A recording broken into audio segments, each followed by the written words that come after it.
Hello everybody, welcome back. तो हम discussion कर रहे थे यूपीएससी का प्रीवियस ईयर का क्वेश्चन पेपर, और उसमें भी हम डिस्कस कर रहे थे यूपीएससी का हिस्ट्री वाले पार्ट का। यानी कि 1991 से लेकर के अब तक हिस्ट्री के कौन कौन से सवाल किस किस पार्ट से पूछे गए हैं, ये हम आपके सामने जो है ला रहे हैं। तो ये वीडियो थोड़ा सा लेंथी होगा, इसमें हम ज़्यादा क्वेश्चन लेंगे और इसमें आपको ये पता चलेगा कि इतिहास के किस पार्ट से क्वेश्चन पूछे जाते हैं। यूपीएससी इतिहास के किस पार्ट से क्वेश्चन पूछता है, ठीक है। तो चलिए, यहाँ पे ये 65 नंबर का क्वेश्चन आपके सामने है। नर्मदा नदी पर सम्राट हर्ष के दक्षिणावर्ती आगमन को रोका, ठीक है। देखिए, सम्राट हर्षवर्धन जो है अपना टेरिटरी बढ़ाने के लिए वो अपने आप को आगे बढ़ा रहा था। तो हर्ष को नर्मदा नदी के पास किसने रोका, यानी कि उसको आगे बढ़ने से किसने रोका? तो हर्षवर्धन को रोकने वाला पुलकेशिन द्वितीय था, ठीक है। ये सही जवाब यहाँ पे बी नंबर होगा।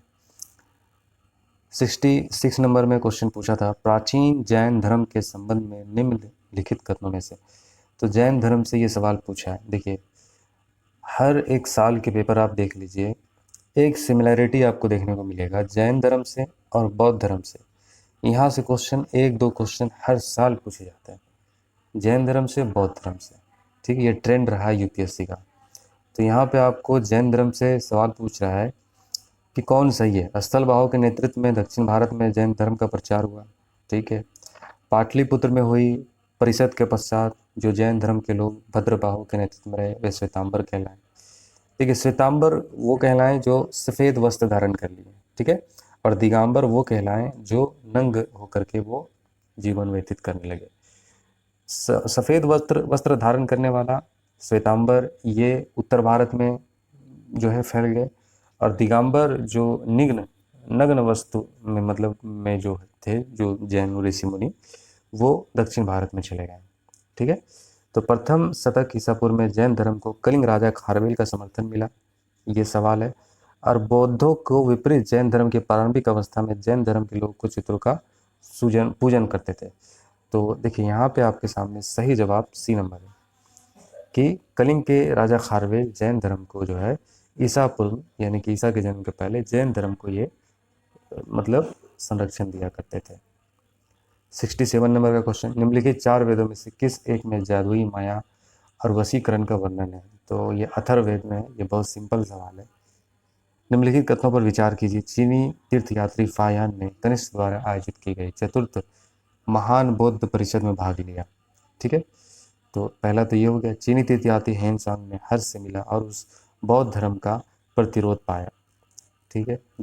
तीसरा ऑप्शन आपके सामने, दो ही ऑप्शन है, इसमें से आपको पूछ रहा है कौन सही है। तो दोनों में से कोई भी सही नहीं है, सही जवाब इसका डी होगा। आप थोड़ा सा यहाँ पे व्याख्या भी देख सकते हैं, आपके सामने व्याख्या भी है यहाँ पे। निम्नलिखित में से कौन सा एक अन्य तीनों की समसामयिक नहीं थी, यानी कि मतलब उन्हीं के समय के, ठीक है। तो कौन नहीं था ये पूछ रहा है। तो मिलिंद जो है नहीं थे। बिंबिसार, गौतम बुद्ध, प्रसेनजित, ये सब समकालीन थे, मिलिंद नहीं था। 76 नंबर ये मिलाने के लिए है, तो इसका सही जवाब होगा सी नंबर। शिशुपाल शिशुपाल मिलेगा, शिशुपालगढ़ मिलेगा उड़ीसा से, और पिपरहवा मिलेगा आपका उत्तर प्रदेश से, और गोलपाड़ा मिलेगा असम से, और विष्णुपुर मिलेगा मणिपुर से। तो इसका सही जवाब हो जाएगा सी, ठीक है। नेक्स्ट आपके सामने क्वेश्चन है कि निम्नलिखित में से कौन सा एक सही युग में सुमेलित है? तो सही जो सुमेलित है ये है उदयगिरी गुफा, ये उड़ीसा में है, बाकी सब गलत है। व्याख्या भी आपके सामने मौजूद है, आप इसको पॉज करके पढ़ सकते हैं। कौन सा बृहत मंदिर की प्रारंभिक अभिकल्पना तथा निर्माण सूर्यवर्मन के राज्यकाल के दौरान हुआ? तो अंकोर वाट इसका सही जवाब है। अंकोर वाट मंदिर का निर्माण हुआ, जो आज भी कंबोडिया में जो है एक समझ लीजिए कि भारत का एक बहुत प्राचीन धरोहर है, ठीक है। 73, निम्नलिखित में से किसने राष्ट्रकूट साम्राज्य की नींव रखी? तो राष्ट्रकूट साम्राज्य की नींव रखने वाला दंती दुर्ग था, ये सही जवाब है। सुमेलित करने के लिए कह रहा है 74 नंबर, तो इसका सही जवाब सी है, ठीक है। तो इसका ए पृथ्वी द्वारा सूर्य की परिक्रमा की कार्यविधि, तो ये बताया था भास्कराचार्य ने। और पाई के मान का परिकलन ये बताया था बुधियाना ने। और शून्य अंक की खोज ये बताया था आर्यभट्ट ने। सांप सीढ़ी का खेल ये बताया था ज्ञानदेव ने। तो सही जवाब हो जाएगा आपका सी। ठीक है, नेक्स्ट क्वेश्चन आपका, प्राचीन नगर तक्षशिला निम्नलिखित में से किन के बीच स्थित था? तो सही जवाब सिंधु तथा झेलम।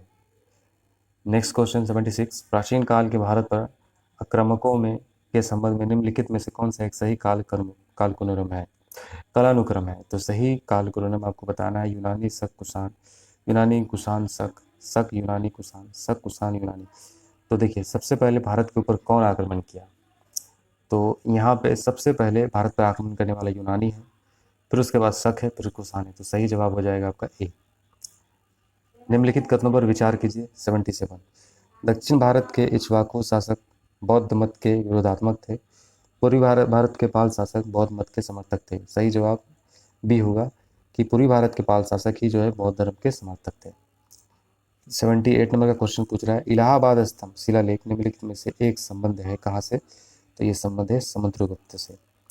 79 नंबर का क्वेश्चन, अनेकांतवाद निम्नलिखित में से किसका क्रोध सिद्धांत एवं दर्शन है? तो ये जैनिज्म का सिद्धांत है अनेकांतवाद। ठीक है, नेक्स्ट क्वेश्चन यहाँ पे 80 नंबर का, प्राचीन भारत में गुप्त काल से संबंधित गुफा चित्रांकन के केवल 2 उदाहरण उपलब्ध है। इनमें से एक अजंता की गुफाओं में किया गया चित्रण और गुप्त काल के चित्रांकन का दूसरा अवशिष्ट उदाहरण किस स्थान पर उपलब्ध है?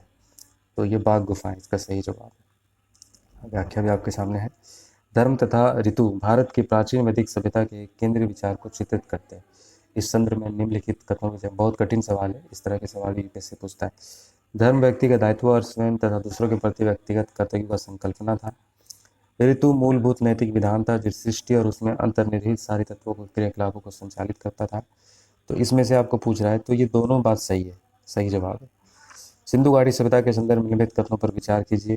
तो आपसे पूछ रहा है कि यह प्रमुख लौकिक सभ्यता थी, इसमें धार्मिक तत्व यद्यपि उपस्थित था, वर्चस्वशाली नहीं था, यानी कि धर्म था लेकिन बहुत वर्चस्व के ऊपर नहीं था, धर्म का बोलबाला नहीं था। उस काल में भारत में कपास से वस्त्र बनाए जाते, दोनों सही है। ठीक है, ये दोनों सही है। अभी भी आप अगर इसको पढ़े हैं तो इसको टिक लगा दीजिएगा। भारत के दक्षिण पूर्वी एशिया के साथ अपने आरंभिक सांस्कृतिक संपर्क, व्यापारिक संबंध बंगाल की खाड़ी के पार बना रखे थे। निम्नलिखित में से कौन सी बंगाल की खाड़ी के उत्कृष्ट आरंभिक समुद्री इतिहास की सबसे विश्वसनीय व्याख्या हो सकती है? तो यहाँ पे आप सभी कथनों को पढ़िए। तो इस संबंध में ए तथा बी दोनों विश्वसनीय व्याख्या है। ये सही जवाब आपके सामने है। नेक्स्ट क्वेश्चन आपका है 84 नंबर का, प्राचीन भारत में देश की अर्थव्यवस्था में अत्यंत महत्वपूर्ण भूमिका निभाने वाली श्रेणी संगठन के संदर्भ में निम्नलिखित में से कौन सा कथन सही है? तो इसका सही जवाब हो जाएगा आपका सी, 2 और 3। नेक्स्ट क्वेश्चन, पूर्व वैदिक कार्यों का धर्म प्रमुखता क्या था? तो सी नंबर, प्रकृति पूजा और यज्ञ करते थे ये लोग। प्राचीन काल भारत में हुई वैज्ञानिक प्रगति के संदर्भ में निम्नलिखित में से कौन सा कथन सही है? तो प्राचीन कालीन भारत में हुई वैज्ञानिक प्रगति के संदर्भ में निम्नलिखित में से कौन सा कथन सही है? प्रथम शती ईस्वी में विभिन्न प्रकार के विशिष्ट शल्य औजारों का उपयोग आम था। तो शल्य औजार मतलब चिकित्सा जो ऑपरेशन में जो इस्तेमाल जो आता है वो औजार उस समय में आम था, ये कहा जा रहा है। तीसरी शती ईस्वी के आरंभ में मानव शरीर के आंतरिक अंगों का प्रत्यारोपण हो चुका था, शुरू हो चुका था, मतलब हार्ट मतलब ऑर्गन ट्रांसप्लांट के बारे में कह रहे हैं कि अच्छे प्राचीन काल में ये लोग कर रहे थे, ये कहा जा रहा है। 5वीं शती ईस्वी में कौन के ज्या का सिद्धांत ज्ञात था, ये का बात कही जा रही है। 7वीं शती में चक्री चतुर्भुज का सिद्धांत ज्ञात था। तो देखिए आपका ये सही जवाब आपका होगा एक नंबर का। ठीक है, बाकी सब गलत है। तो ये हमारा पूरा कंप्लीट हो गया और इसका जो व्याख्या है आप पॉज करके आप इसको पढ़ सकते हैं। ठीक है, बस हम आपको इतना आइडिया देने की कोशिश कर रहे हैं कि यूपीएससी किस लेवल का क्वेश्चन पूछता है। ये एंशियंट हिस्ट्री से सारे के सारे क्वेश्चन आपको पूछे गए हैं। फिर उसके बाद हम मेडिवल का भी देखेंगे, फिर मॉडर्न का भी देखेंगे। ठीक है, तो इससे आपको एक आइडिया मिल जाएगा कि आपको क्या पढ़ना है।